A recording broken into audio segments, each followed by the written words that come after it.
안녕하세요. 안녕하세요. 잘 지내셨어요? 명절도 잘 보내셨습니까? 네, 저는 좀 오랜만에 뵙는 것 같죠? 네. 뭔가 달라진 거 없습니까? 제가 굉장히 많이 바뀐 것 같지 않습니까? 바뀌었어요. 법문 바뀌었어요. 법당의 말이 달라요. 저 말이에요, 저 바뀐 거 없어요? 아니다. 살이 좀 쪘어요. 네. 얼굴이 번해졌어요. 네. 아유, 보살님, 우리 지자 선생님 제 옆에 와 계시면 누가 더 원할까요? 예. 그래요. 그동안 이제 좋은 일들이 많이 있었습니다. 그 좋은 일들을 꼽으라면 헤아릴 수 없이 많습니다. 좋은 일들이 너무 많아서. 안 좋은 일은 얼마나 되느냐? 안 좋은 일도 많이 있었겠죠? 그런데 떠오르기는 다 좋은 일만 떠오릅니다. 누가 갖다 준 커피 한 잔도 너무 행복했고, 또 어떤 분이 스님을 보니까 너무 좋아요 했던 그 말 한마디, 그리고 저를 봐서 너무 반가워가지고 눈물을 흘린 그분도, 어느 분도 다 저를 기쁘고 행복하게 해주는 그런 원인들이었습니다. 또 오늘은 여기 이렇게 대구에 와서, 화엄사에 와서 법문을 하게 되니까 이것 또한 너무나 기쁜 일이고, 기쁜 일을 따지자고 보면 기쁜 일을 따지려고 아니 보면 지금 헤아릴 수 스님 없이 머리가 많아요. 보여갖고. 근데 우리가 안 좋은 일을 따지고 들면은 그게 감정도 상해지고 안 좋아지고 하는데, 좋은 일을 자꾸 따지다 보면 좋은 일이 헤아릴 수 없이 많아집니다. 그걸 생각해서 여러분들도 좋은 일 하나씩 그렇게 자꾸 떠올려 보면 좋을 것 같아요. 일단은 다다음 주가 아니라 다음 주 9월 9일, 음력 9월 9일이 무슨 날이죠? 중량절. 네. 잘 모르시는 거 없다, 그죠? 9월 9일 날. 경상도는 구구제라고. 구구제라고 해요? 구구절이라고 하면은 아시는 거죠? 그날 뭐 합니까? 응? 제사 모셔요? 누구한테요? 조상님께 제사 모셔요? 실제로 모셔요? 응? 이제 9월 9일이라고 해가지고 보통은 우리 여기서는 금방 스님께서 말씀해 주셨지만 구구제라고 한다, 경상도는 이렇게 말씀하셨는데, 1년 중에 가장 양기가 충만한 날이 9월 9일이랍니다. 기억을 해두세요. 그러니까 얼마나 양기가 많으면 얼마나 좋겠어요. 그런데 양기가 많아서 좋기도 하지만 그 구구절, 우리는 이제 공식적인 명칭은 중양절입니다. 양기가 가득한 날이 두 번 겹쳐요. 그래서 겹친다고 그래가지고 중양절이라고 하는데, 이게 원래는 중양절이 조상님께 제사 지내는 날이 아니고, 옛날에는 저기 하늘의 별자리를 보고 계절을 파악을 했답니다. 그래서 하늘에 큰 별, 옛날에는 이제 그 별자리를 보고 계절을 파악하던 그런 천문을 보고 관측하던 분들이 그 여름에 떠 있는 별을 대화성이라고 했대요. 불화자가 들어가는 거예요. 현대자에 불화자를 써서 대화성, 별성자. 그 대화성이 9월 9일을 기점으로 이동을 해서 사라진대요, 점점. 떨어지니까 우리말로 해가 진다 하듯이 져버리니까, 그 다음에 불의 기운에 큰 별이 지니까 그 다음에 세상이 어떻게 되겠어요? 말해봐요. 아무거나 말해봐요. 네? 뭔가 리액션을 해줘야 나도 이야기할 맛이 날 거 아니에요. 네. 따뜻한 별이 졌어. 그러면은 뭐가 오겠어요? 차가움이 오잖아요. 추위가 온단 말이에요. 그래서 이거를 그냥 옛날에는 이제 추위가 무서우니까 그런 것도 있지만, 따뜻하게 살던 그 여름의 기운, 그것이 사라져 가니까 찬 기운이 올 거 아니에요? 그 찬 기운이 그냥 계절상의 찬 기운만이 아니라 내가 오래 살아가는 중에 올 겨울, 가을, 겨울에 몰아닥칠 추위와 내 운기에 안 좋은 것들이 들어올까봐 그것을 막기 위해서 제도 지내고 건강하게 행복하게 살기를 바라는 마음으로 기도를 올렸어요. 그러니까 이제 그냥 조상님한테 우리 뭐 조상님한테 잘 빌죠.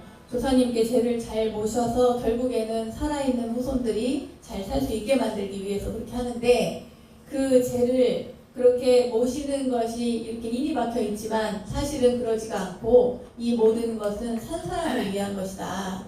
그래서 산 사람들을 위해서 뭐를 하냐면 추위가 올 때 제사를 모시지 않는 분들은 제가 살고 있는 청룡암 같은 경우에는 초를 하나씩 다 밝혔어요.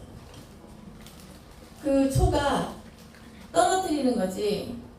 초가 떨어뜨리는 거예요. 뭘 떨어뜨리냐? 나에게 다가올 나쁜 운을 떨어뜨리는 거예요. 초로서 태우는 거죠. 임시 방편으로 태운단 말이에요. 그러니까 우리가 죄를 한번 모시려면 여러분 천도제 지내려면 어렵잖아요. 각자 천도제를 다 지내려면 좀 어려운데 그 대신에 죄를 모시고 하는 대신에 초를 올리거나 물을 올리거나 이렇게 하면은 물이 맑잖아요. 그러니까 맑은 물을 공양을 올림으로써 나에게 더 탁한 기운들을 빼내는 거예요. 초를 밝힘으로써 어두움을 밝혀내고 나에게 올 나의 가족과 내 주변 사람들에게 다가올 것들을 내가 그것으로서 방편으로서 막는다. 이래서 청룡암에서는 그날 중양절을 날 초공양을 올립니다. 성도제일 날도 초공양을 올리고 그 중양절에도 초공양을 올려요. 우리는이라고 하니까 이상하네. 청룡암은 이렇게 초공양을 올리는 것이 굉장히 일상화돼 있어요. 우리 보살님들도 여기 초공양 올리고 또 저기 물공양도 올리시잖아요. 그러는데 거기는 법회 때가 아니더라도 수시로 와서 초를 그렇게 공양을 많이 올려요. 그런데 여러분들이 늘 초를 올리시는 분들도 계시겠지만 그렇지 않다면 이렇게 중양절날 이렇게 초 공양을 좀 올리시면 좋을 것 같다. 이제 그런 생각이 듭니다. 그건 뭐 이게 다 절마다 째라는 게 있어서요. 잘 모르지만 어쨌거나 좋은 거는 좀 해보면 좋을 것 같아요. 그래서 가시기 전에 오늘은 초공양을 하나씩 꼭 하시고 가고, 그리고 이렇게 여기 앞에 보면은 공양띠가 있잖아요. 설판 공양을 하신 분들인데 설판 공양을 하시는 것도 굉장히 좋습니다. 왜냐하면 내가 이렇게 공양을 올려서 나누어 먹는 거잖아요. 여러분들이 공양 올려서 내가 떡 공양 올려서 내 떡 내가 다 싸가시는 분 없죠? 그러지 않는단 말이죠. 다 나누고 함께 먹고 그렇게 하기 위해서 떡 공양도 올리고 과일 공양도 올리는 건데 그렇게 함으로써 나의 굶주림을 채우는 거예요. 공양을 올림으로써. 그래서 뭐 기도비를 많이 내라, 공양금을 내라 이런 의미가 아니고 여러분 그것을 올림으로써 나에게 내가 부족하게 느껴지는 어느 부분 특히나 대구는 제가 알기로는 경제가 굉장히 어려운 걸로 알고 있습니다. 그래서 그 어려운 부분들을 메워나가기 위해서 우리가 이제 좀 메꿔야 되는데 그것을 그 복을 내가 올린 것으로 충분하게 보상을 못 받는다면 내 자손이라도 사람의 운이라는 것이 일생 동안 운이 나쁜 사람은 별로 없어요. 언젠가는 운이 좋아지는데 그런데 저는 일생 운이 안 좋았어요. 이런 사람은 죽고 난 다음에 운이 좋을 수 있어요. 자손이 좋을 수도 있고 나는 일생 잘 살먹고 잘 살았는데 못된 짓을 해도 잘 먹고 잘 살았어. 그러나 꼭 그것이 정말 좋은가를 생각해보면 그렇지 않다 이 말이에요. 죽은 다음에 어떻게 될 것인가 그것도 생각해보면 죽은 다음에까지 이 운세가 이어진다는 말이에요. 오늘은 괜히 쓸데없이 그런 얘기까지 흘러갔는데 예를 들어서 생각을 해보세요. 옛날에 조선시대 때 굉장히 나쁜 짓을 많이 한 사람이 있는데 그때는 죽을 때까지 부귀영화를 다 누리고 살았는데 얼굴 관상에 보면 그 영화 관상 보셨죠? 영화 관상에 보면 거기 못된 아저씨 나오잖아요. 그런데 그 뭐 관상으로는 뭐 팔다리가 다 잘린다 그러더니 내는 일생을 잘 먹고 잘 살았네. 하지만 죽은 다음에 30년 뒤에 무덤이 파헤쳐지고 관이 꺼내져서 부관참시를 당한단 말이에요. 그리고 또 다른 예를 들자면 너무 힘들고 괴롭게 이렇게 사는 사람들이 있어요. 그런데 어느 날 갑자기 옛날에 우리 할아버지가 독립투사였어. 나는 어렵게 사는데 갑자기 그 돌아가신 할아버지 덕분에 독립투사 그것이 인정이 돼가지고 뭐 갑자기 나라에서 막 보상금을 주고 막 상장을 주고 막 이러는 경우들도 있단 말이에요. 어떤 단적인 예를 들자면 그래요. 그러니까 나의 한 생은 내 생애에서 내 100년이라면 100년의 생애에서 끝나는 게 아니에요. 나의 100년은 뭐 우리야 자손이 없지만 자식이 없지만 여러분들은 다 후손들이 있잖아요. 일가 친척이라도 있단 말이에요. 그분들에게 영향을 미치는 거지. 내가 오늘 이거 초 하나 밝혀서 무슨 득이 있겠나 이런 생각을 물론 안 하시겠지만 이 공양을 올림으로써 내가 받지 못한다면 내 후손에게까지 내 주위에 많은 사람들에게까지 그 영향과 그 복덕이 반드시 간다. 왜냐하면 불교는 그런 걸 인과를 이야기하는 종교이기 때문이에요.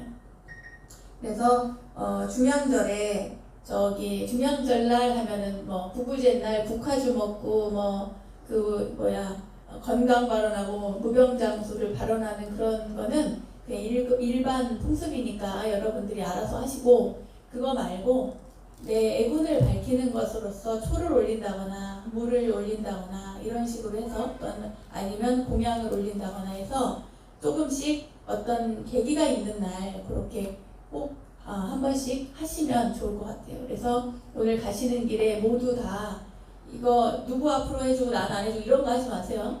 다 내 앞으로 하는 거예요. 내 이름으로. 내 거 내가 챙기는 거예요. 응? 내 거 내가 챙기는 거예요. 내 복도 내가 챙기고. 물론 불교는 대타가 가능해요.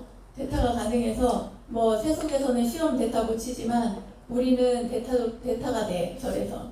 여러분들 다 남편 기도 자식 기도 대신해 주잖아요. 그죠? 대타로 하잖아. 근데 그것도 다 된단 말이에요. 그러나 이렇게 중양절을 스님이 이렇게 얘기할 때는 내 기도는 내가 한다. 1년 중에 한두 번은 꼭 나를 위해서 내 마음의 초를 밝히고 나의 운을 밝히고 누구 덕에 남편 덕에 자식 덕에 잘 살려고 하지 말고 내 복으로 복력으로 내 자식도 내 남편도 잘 살게 만든다. 이렇게 생각하시면 좋아요. 자, 좀 설명이 좀 길었습니다. 이 얘기를 하려고 한 건 아니고요. 오늘은 무명에 대한 이야기를 해드릴까 합니다. 무명, 여러분 불교의 가르침 중에 부처님께서 깨달음을 얻으셨다고 하는 가르침, 그 가르침 중에 대표적인 것이 바로 연기입니다. 연기. 들어보셨죠? 연기법 들어보셨죠? 우리는 보통 그냥 쉽게 인연이라고 말합니다. 인연이에요. 인연이 있구나 없구나. 인연이 있어서 무언가가 만들어지는 거예요. 인연이 있어서. 여러분과 제가 이렇게 마주하고 우리가 작년부터인가? 저작년 겨울부터인가요? 여기 와서 한 달에 한 번씩 아니면 두 달에 한 번씩 이렇게 얼굴 보고 마주한 것이 조금 됐습니다. 이게 다 우리가 인연인 거예요. 거기 두 분 손들고 서 계세요. 그렇게 떠드시지? 저기 주지 스님하고 총무 스님 저기 손들고 서 계세요. 저기 구석에 가서.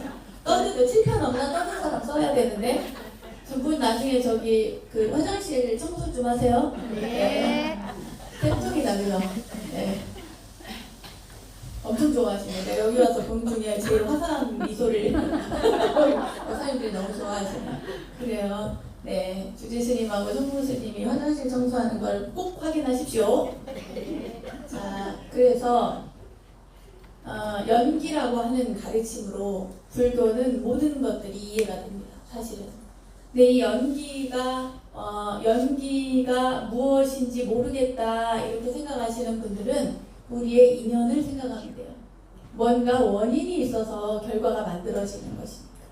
지난번에도 한 번씩 얘기를 했어요. 자, 여러분 따라하세요. 이것이 있으므로 이것이 있으므로 저것이 있고 저것이 있고 저것이 있으므로 저것이 있으므로 이것이 있다. 이것이 있다. 이것이 없으므로 이것이 없으므로 저것이 없고 저것이 없고 저것이 없으므로 저것이 없으므로 이것도 없다.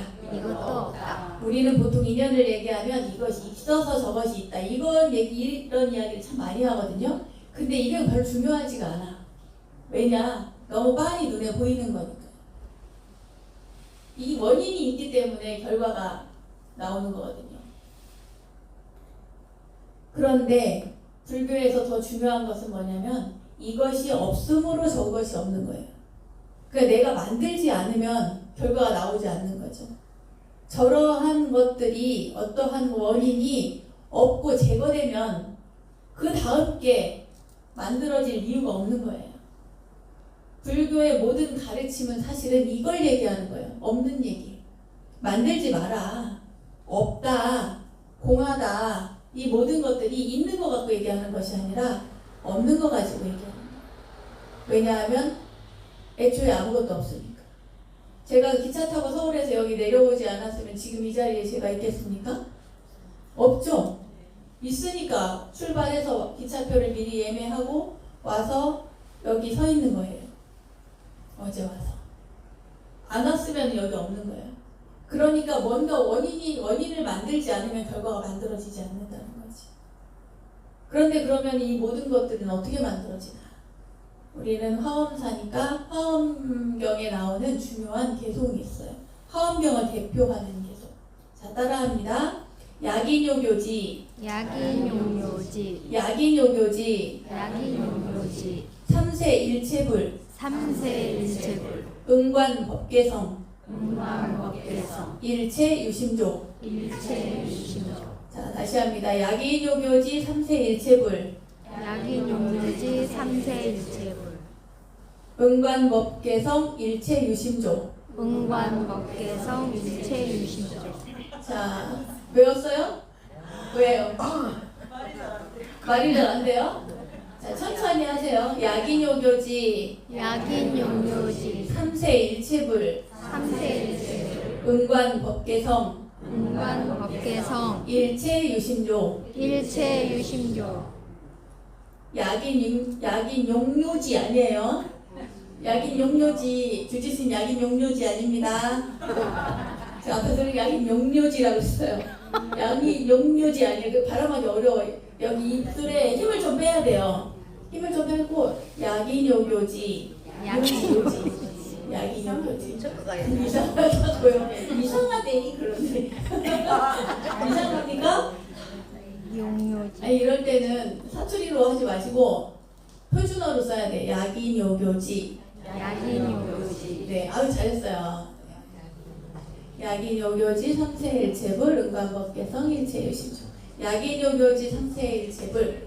만약에 요지, 무슨 요지를 알고자 하면 어떤 요지냐면 삼세일체 부처님의 요지, 그 깊은 뜻을 알고자 하면 응관법계성하래. 뭐냐면 응당히 마땅히 법계의 성품을 알으라는 거예요. 이 세상의 모든 성품을 알으라는 거예요. 그 성품이 뭐냐면 어떻게 만들어지냐면 일체유심조라는 거. 일체유심조는 다 아시죠?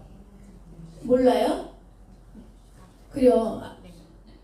들어본 바가도 없지. 그죠? 제가 알기로는 연불할 때 맨날 하시던데 제사 지낼 때 같이. 일체유심조 따라하세요. 일체유심조. 일체유심조 오늘 일체유심조만 배워가시면 돼요. 일체유심조. 모든 것들이 다 뭐에 달렸어? 마음에 달렸다는 거예요. 이게 원효대사가 한 말로 유명하지만 사실 이 원효대사가 하신 말씀이 아니고 이 경전에 나오는 구절이에요. 우리는 우리 절 이름이 뭐예요? 화엄사 화엄사요. 화엄사. 언젠가 저의 꿈은 하나 더 늘었어요. 이 앞에다가 대자를 하나 붙일까봐요. 대화엄사가 되는 그날까지 우리가 열심히 한번 살아볼까 싶은데 그렇게 마음을 딱 먹었는데 저기 전라도 불에 거기에 그 스님이 먼저 써먹어서 대화엄사라고 써있더라고요. 그래가지고 바꿨어요. 앞에 우리는 대자보다 더 큰 글자를 써야 되겠다. 태화엄사라고 해야겠다. 원래가 여러분 대전이라는 도시가 있잖아요. 그 대전이 원래가 태전이었어요. 원래 태전이야. 태전동 있잖아요. 그런 것처럼 저기 위에 도시 대전이 원래 태전이었다고. 그런데 일제강점기 때 일본 사람들이 감히 큰 태자를 써? 이렇게 된 거예요. 그래서 조금 작은 대자를 쓴 거예요. 대전으로 이름이 바뀐 거예요. 불교의 원효 스님만큼이나 아주 훌륭한 스님이 한 분 계신데 그 스님이 누구시냐면 태현 스님이에요. 태현 스님이라고 있었는데 그 태현 스님도 일본 사람들이 기록하면서 너무 훌륭하게 나오니까 점을 빼버린 거예요. 태자는 똑같이 대자에다가 점이 하나 붙거든요. 그거를 떼버린 거야. 그래서 사람들에게 대현 스님이라고 자기들이 기록하면서도 그렇게 한 거예요. 우리는 뭐 대화엄사가 아니라 태화엄사가 되는 그날까지 보살님들 열심히 다니실 거죠? 네, 열심히 다니시기 바랍니다. 자, 말이 헛나갔는데 일체 유심조 모든 것들이 다 뭐가 만든다? 모든 것은 다 마음이 만든다. 모든 것은 다 마음이 만듭니다. 그러니까 아까 이것이 있으므로 저것이 있고 저것이 있으므로 이것이 있다라고 할 때에 일어나는 모든 것들이 다 마음이라. 근데 이 마음이 어떻게 일어나냐면 내 업대로 일어나요. 마음이 그냥 일어나는 게 상황에 따라서 일어나는 게 아니라 내 업에 의해서 작용이 되고 영향을 받아서 마음이 일어나는 경우가 굉장히 많아요. 그래서 이것을 밝혀야 되는데 이 업에 가려져 있는 업에 쌓여 있고 어두워지고 밝지 않은 이것을 갖다가 우리는 무명이라고 합니다. 불교에서 뭐라고 한다고요? 무명. 네, 무명이라고 해요. 무명. 없을 무에 밝을 명. 밝음이 없는 거예요. 그러니까 지혜가 없는 거지. 지혜가 없는 상태에서 마음을 만들어내는 거예요. 나도 모르게. 그 습대로, 업대로. 왜요? 아파요? 업대로, 습대로 마음을 막 자꾸 만들어내는 거죠. 근데 이게 문제라는 거예요. 이게. 우리가 보통 때는 우리 보살님들께 한복까지 더 곱게 차려입으시고 그리고 우리 보살님들도 절에 오실 때 단정하게 이렇게 오셨을 거 아니에요? 그리고 사람들을 대할 때 되게 절에서는 얌전하고 우아하고 품위 있게 그렇게 대하고 세련되게 이렇게 대합니다. 사람들을 대할 때. 그런데 여러분 화났을 때 거울을 보신 적 있어요? 화났을 때 자기 모습이 어떤지를 보신 적이 있어요? 그러면 완전 딴 사람이지. 그죠? 내가 다른 사람 화난 거를 봐도 그렇잖아요. 여러분들 다 봤을 때. 근데 그게 본성이 아니다 이 말이에요. 본성이 아닌 거예요. 내 업이, 내 습이 만들어낸 그러한 것이다. 옛날에 어떤 사람이 어떤 왕이 이웃 나라에서 이제 신하가 하나 왔는데 그 신하가 너무 점잖고 그리고 뭐 세련되고 뭐랄까요? 모르는 게 없는 거예요. 너무나 박학다식한 그런 신하가 사람이 하나 왔어요. 왔는데 그 사람이 너무 마음에 드니까 그 자리에서 그 사람에 대한 검증도 없이 그 사람을 중요한 자리에 요직에 앉혔어요. 그 사람들이 다 궁금해하는데 이 사람은 자기 출신도 얘기를 안 해. 자기가 어디 사람인지도 얘기를 안 해. 어떻게 성장했는지, 부모는 누군지, 가문은 어떤지 아무것도 얘기를 안 하는 거예요. 어떤 친구가 있는지, 공부는 어떻게 했는지 얘기를 물어도 아무도 얘기를 안 하는 거예요. 그러니까 이제 사람들이 뭔가 좀 미심쩍고 그런데 이상한데 저 사람이 어떤 사람인지 도통 알 수가 없다. 그래요. 그래가지고 왕이 궁금하니까 왕도 궁금하니까 거기 같이 있던 뭐랄까요? 몸종이라고 할까요? 누구에게 네가 한번 알아봐라. 그래가지고 이제 알아보는데 이 사람이 이 몸종이 엄청 똘똘해. 그래서 어느 날 아침에 관복을 입고 점잖게 궁으로 이렇게 출근을 하는 고위 관직에 있는 그 사람 도대체 부딪힘이 사라지지 않는 그 사람이 이렇게 점잖게 걸을 때도 점잖게 위험 있게 그렇게 걷는 거예요. 이렇게 걸어서 이렇게 오는데 이 몸종이 갑자기 벽에 있다가 오는 걸 딱 보고는 막 뛰어와가지고 몸을 확 부딪혀요. 딱 부딪히니까 그 고관대장이 어떻게 됐겠어요? 벌렁 넘어졌잖아요. 갑자기 어린 몸종이 와가지고 자기를 부딪혀가지고 자기가 넘어갔단 말이지. 자, 자기가 넘어졌어. 그러면 어떻게 될까요? 보살님들이 다 그 신하였으면 어떨 것 같아요? 응? 뭐라고? 아니 그 사람이 넘어진 사람. 엄마야 그랬을까요?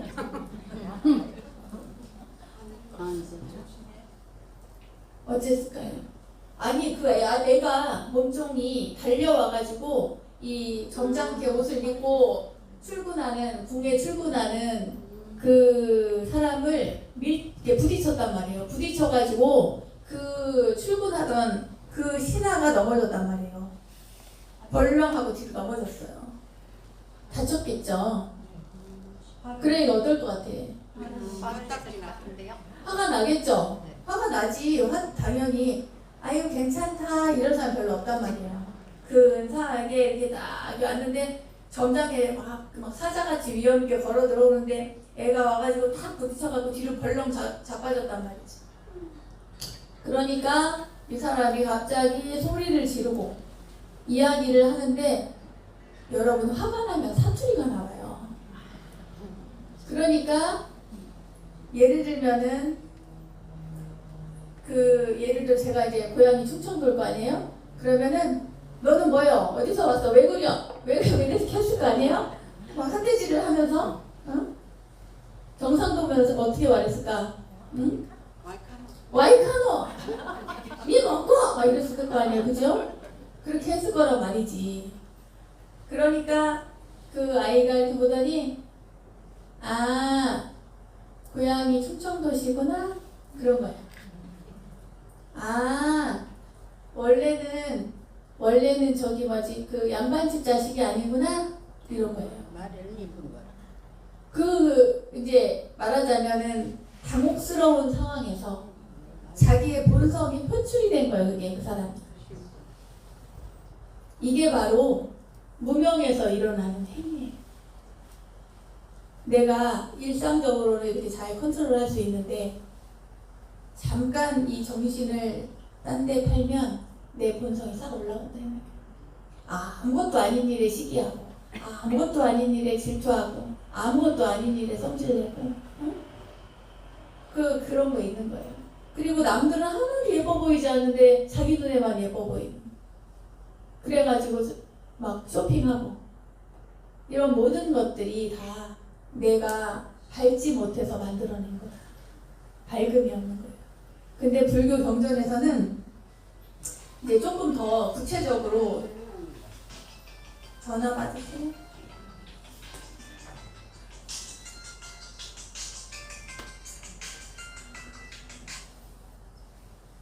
오 진짜 받는다.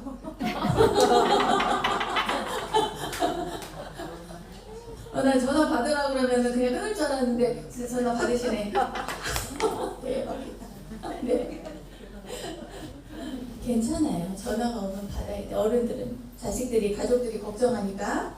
자, 그 무명은 이 무명에 밟지 못하는 것에는 어떤 것들이 있냐면 전후를 알지 못하는 게 무명이에요. 첫 번째 전후 무명이라고 해요. 따라해보세요. 전후 무명. 전후 무명. 과거, 현재, 미래를 모르는 거예요. 과거에 대한 것도 여러분 잘 아는 것 같잖아요? 몰라요. 여러분 어제 그저께 점심 뭐 드셨어요? 네? 어제 그저께 저녁 뭐 드셨어요? 그러니까 우리가 3일 전에 것도 기억을 못 하는데 뭘 알겠어요? 한치 앞이 모르는 거는 뭐 당연하고 과거도 부처님은 모른다 그랬어요. 과거의 일도 모르고 그러니까 과거에 있었던 일 가지고 네가 어쨌네 내가 어쨌네 이런 이야기 하는 건 의미가 없어요. 왜냐하면 기억이 다 섞여 있기 때문에 정확하게 명확하게 기억할 수가 없어요. 과거도 현재도 미래도 제대로 모르는 거야. 그리고 따라해보세요. 내외무명. 내외무명. 이것은 안과 밖에 대해서 모르는 거예요. 나 자신에 대해서도 모르고 내가 대하는 이 세상에 대해서도 모르는 거예요. 밟지 못하는 지혜가 없어. 그래서 이것을 이제 구체적으로 부처님께서 알려주신 것은 지난번에 알려준 뭐 사성제라든지 또는 삼법인이라든지 여러 가지 것들로 인해서 이 세상이 어떻게 만들어지는가에 대한 이야기들이 있지만 무명에 기본적으로 나 자신에 대해서도 알지 못하고 남에 대해서도 세상에 대해서도 알지 못하는 여러분들은 이야기를 많이 하긴 하지만 저도 마찬가지죠. 다른 사람들과 이야기를 많이 하지만 잘하는 것 같지만 상대에 대해서 잘 몰라요. 내가 아는 것은 아주 일부분이야. 잘 몰라요. 그 사람이 어떤 생각을 하는지 어떤 삶을 살고 왔는지 앞으로 어떻게 살아갈 것인지에 대해서 모른다. 자, 그 다음에 마지막으로 세 번째는 업보무명입니다. 따라해보세요. 업보무명. 업보무명. 네, 우리가 어떻게 해서 업이 쌓이는지 내 업의 과보가 어떻게 오는지에 대해서 몰라요. 부처님께서 이 세 가지를 말씀을 하셨어요. 무명에도 종류가 있다. 이렇게 과거, 현재, 미래, 안과 밖, 업보 이 모든 것들이 밟지 못하다 중생들은. 그런데 이것을 이해하는 딱 하나의 키워드가 있어. 그게 바로 뭐냐면 마음이란 마음. 일체유심주. 네, 모든 건 다 마음이 만든다. 근데 마음이 일어나기 전에 그냥 먼저 행이 나올 때가 있어요. 행동이. 나도 모르게 행동이 나올 때가 있어요. 그게 바로 무명에서 나오는 행동이 여러분들이 업보에 의해서 그동안 쌓아온 업에 의해서. 여러분 전생에 업이 어땠을 것 같아요? 전생에 뭐였을 것 같아요? 다음 생에 뭐가 될 것 같아요? 아니지, 질문이 나빴다. 그러면 다음 생에 뭐가 되고 싶어요? 뭐요? 스님이 되고 싶어요. 이 생에 깎아요. 다음 생까지 가지 마시고. 네. 결혼하셨어요? 60 넘었어요. 아유, 아쉽다. 네.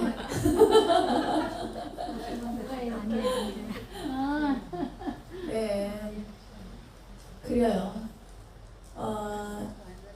아쉽고 나도 젊었으면 출가하고 싶다 이런 말씀하시는 분들 생각보다 참 많습니다. 네. 나도 스님처럼 젊어서 일찍 출가했었으면 참 좋았을 건데 결혼 안 하고 스님처럼 살고 싶은데 이런 이야기 전 참 많이 들어요. 저처럼 살아보세요. 좋겠어요? 네. 좋아요. 예, 근심 걱정 없고 좋아요. 아무 걱정할 거리도 없고 걱정을 딱 닫으면 걱정이 안 일어나고 응?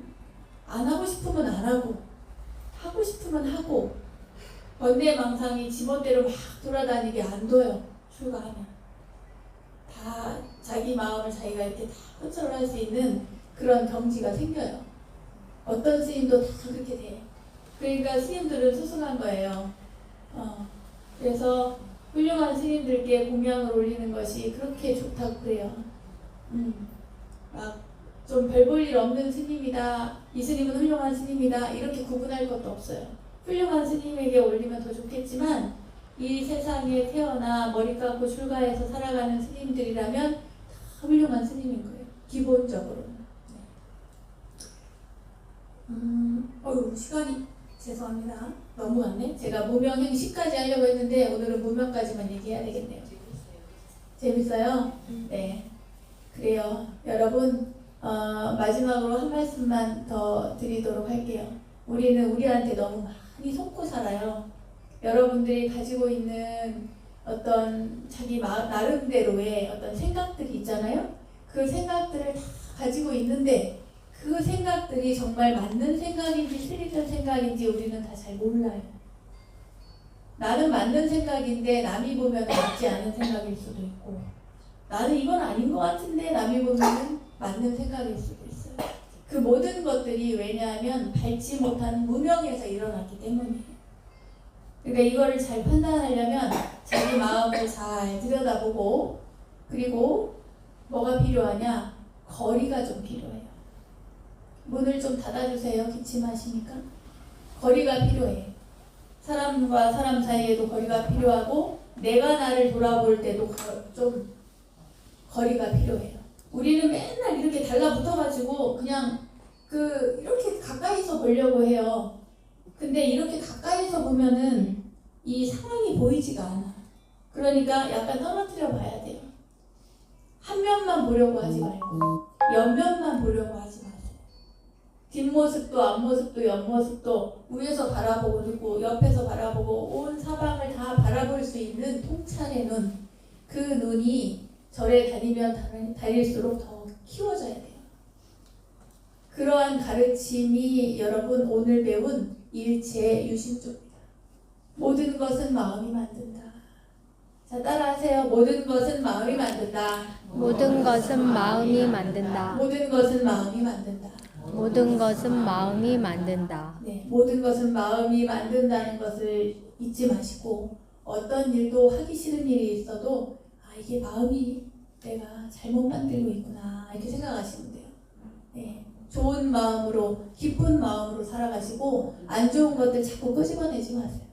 좋은 것만 끄집어내세요. 밝은 미소, 환한 얼굴, 친절한 말, 이 모든 것들 다 좋은 말로만 받아들이고 끄집어내서 내 안에서 끄집어내서 그렇게 다음 달에 올 때까지 딱 한 달만 잘 사세요. 네, 감사합니다.